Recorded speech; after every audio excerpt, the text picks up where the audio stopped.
বিবাহের বিধান আল্লাহ দিয়েছেন মুমিন নিজেকে নিজে পরিশুদ্ধ রাখবে, নিজেকে নিজে নিজের নফসকে ঠিক রাখবে। আল্লাহ তাআলা মানুষের মাঝে যে জৈবিক চাহিদা দিয়েছেন সেই জৈবিক চাহিদাকে হালালভাবে কি করবেন, পূরণ করবেন। আল্লাহ তাআলা এজন্য বিয়ের বিধান দিয়েছেন। আল্লাহ তাআলা বিয়ের বিধান তো অসভ্যতামের জন্য দেন নাই। আপনি এই বিয়ের বিধানটাকে অসভ্যতামের মধ্যে নিয়ে গেলেন কেন? বিয়ে কোনো সামাজিক রীতিনীতি না যে আপনি শুধুমাত্র সামাজিক রীতিনীতি পালন করার জন্য বিবাহ করতেছেন।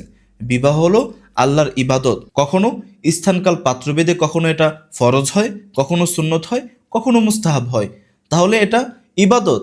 আর যেহেতু এটা আল্লাহর ইবাদত, তাহলে এটা আল্লাহ রসুল সাল্লাল্লাহু আলাইহি ওয়াসাল্লাম যেভাবে করেছেন, যেভাবে বলে দিয়েছেন, আপনি সেভাবেই করবেন। এই বিবাহের ইবাদতকে আপনি কেন অশ্লীলতায় নিয়ে গেলেন? কেন ছেলে এবং মেয়ে এমন অশ্লীলতায় লিপ্ত হন এই বিয়েকে কেন্দ্র করে? ভাই, আপনাকে বিয়ে করতে বলল কে? আল্লাহ তাআলা বিবাহের বিধান দিয়েছেন আপনি নিজে এবং একটা মেয়ে এবং ছেলে তারা যেন গুনাহের থেকে বাঁচে। একটা সমাজ যেন, একটা আদর্শ সমাজ যেন গড়ে ওঠে, বেহায়াপনার সমাজ যেন গড়ে না ওঠে। আর আপনি বিয়েকে কেন্দ্র করে একটা সমাজকে অসভ্যতামের দিকে ঠেলে দিলেন, বেহায়াপনার দিকে ঠেলে দিলেন। কেন ভাই? আপনাকে বিয়েটা করতে বলল কে?